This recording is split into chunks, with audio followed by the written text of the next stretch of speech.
our biggest thing was just we were motivated to change people's perception and change people, like make people feel like they can do anything and remove the barriers, and also not be afraid to tackle those big questions and those big issues, like what's going on with crime.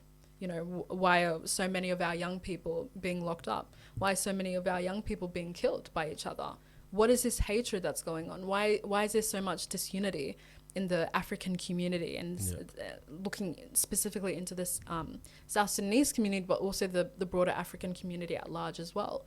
And so, yeah, I think that was our motivation, like just to make change. And obviously it's a big issue. It's not something we can do alone, but we thought that we had a unique position as young people who were very active in our community, who were very determined and had a lot of resources that we can, or at least we were in a position to be good role models and be good leaders and start some sort of a movement for change. And I think it's just like also building on to what other people were doing as well, because a lot of people were speaking up about those issues. There was a lot of community leaders rising up, but there wasn't that sense of a coordinated youth voice. So I guess that's something that the African Youth Initiative tries to be as well. Yeah, I really love that. That's amazing, and it's so powerful that you guys just were like, we're gonna do something about this, and you guys have done something about that. Yeah. What was the where you guys were like, something needs to happen? What happened that made you guys want to pull the trigger and go for it? What was it? Something that happened? Was it the crime rate? What was it exactly that made you guys all work together and come together? It was a crime. It was the it was the needless loss of life. Yeah, I think that was the that was my breaking. That was like the point. I was like, okay, something needs to happen. Yeah, because we thought we can't continue to carry on like this. Like, what is this anger? Why? Like, what is going on? And I think that's when we just decided, like, we need to do something about it. We need to speak up about the issue, and we really want people to feel like safe. Even like, it's not just because I think so much of the issue with the South Sudanese or the African problems has been taken out of context by the media, and it's become this racialized issue where, like, go back to your country, Africans make Melbourne unsafe. That was definitely not our focus. We were looking at it in terms of a community perspective. What's going on in our individual lives, what's going on that's creating this big issue. And at the end of the day, like, we're the ones who are living in our community. The broader society can go to bed at night knowing, like, I'm not South Sudanese. I don't have to worry about these issues. So we really wanted to detract from that media narrative that everyone was bad, but we wanted to uproot the issues. Why are people feeling disconnected? There's problems in unemployment, like problems with unemployment, problems in education, problems with mental health. We really wanted to go beyond the headlines and actually tackle the issue at its root, because that's where it begins. So that was our motivation, like a deep dive. And we were just so sick of our community just faltering and just crumbling. But that's so fascinating, because you guys are working with kids now and more of the community, people from the community. What have you tried to, do you know what that came from? Because I wasn't really aware of this, but it just came out of nowhere.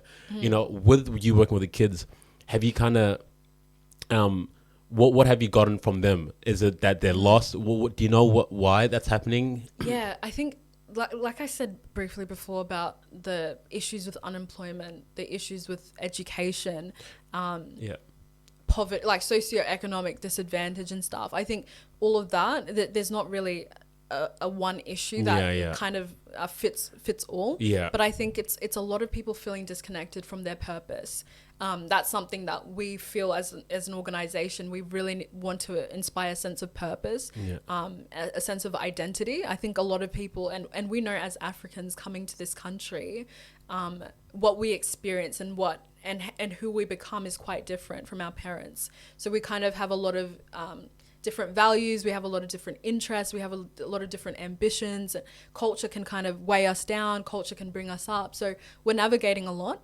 And I think a lot of young people are feeling a little bit lost and feeling like there wasn't a lot for them.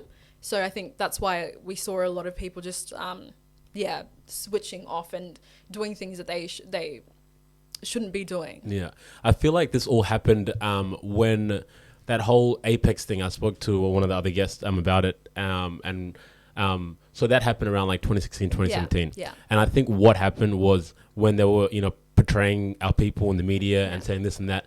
Do you reckon that also would have affected people when you're talking about the unemployment, made it a bit harder for them to get employed to the point where that would have caused them to kind of absolutely. Like when you the one thing that I'm just so like disgraced by the media is they stigmatize the whole community. Nobody's happy when they see young people stealing people's phones, stealing people's wallets and stuff. No community is like, that's us. Like, we're so proud of that. So for them to turn around and stigmatize and say, oh, look at you guys, that's all South Sudanese people are for, that's all what African people are for, is really demeaning, because the impact on that is like, employers don't trust us. They think that we're a bunch of gangs. That was a serious incident that happened, and the repercussions from that are serious and they need to be dealt with. People need to have accountability for their actions, but I think you cannot avoid the fact that was definitely something that the media really took and ran with, because it was selling their stories, it was selling their narratives. People were freaked out. Sensationalism sells, and I think that was the big problem. So in the years following Moomba, that was in 2016. Another incident flared up in 2018. We've been, youth crime is a big issue in Victoria, not just concentrated on African young people, South Sudanese in general. It's a big issue. So I think just the repercussions from that, we're still feeling the sense of alienation, the sense of Africans can't be trusted. We're not getting professional jobs. A lot of people are just feeling that sense of there's nothing for me here. And that's something that's really, really sad. Yeah.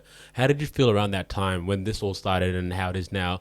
And where were you mentally when this was happening? Oh, it hurt a lot to see your community on the news being represented like that. It hurt a lot to know that this is what a lot of young people were getting up to. The fact that it impacts families, mothers and fathers and brothers and sisters and the young people themselves.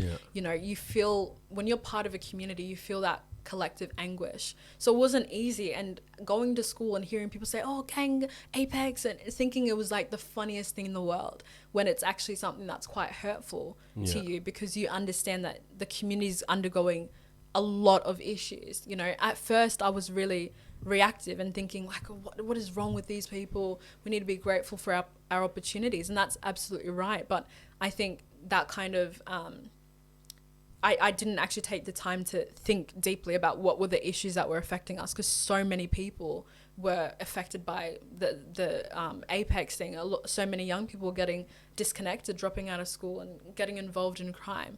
So I had to look beyond those reactive feelings and really think to myself, what's going on here? And I think that's something that I started to understand more as I got older, because that all happened when I was in year 10. So I didn't really comprehend the scale of it all and how it was going to be something that was quite ongoing. That's so interesting.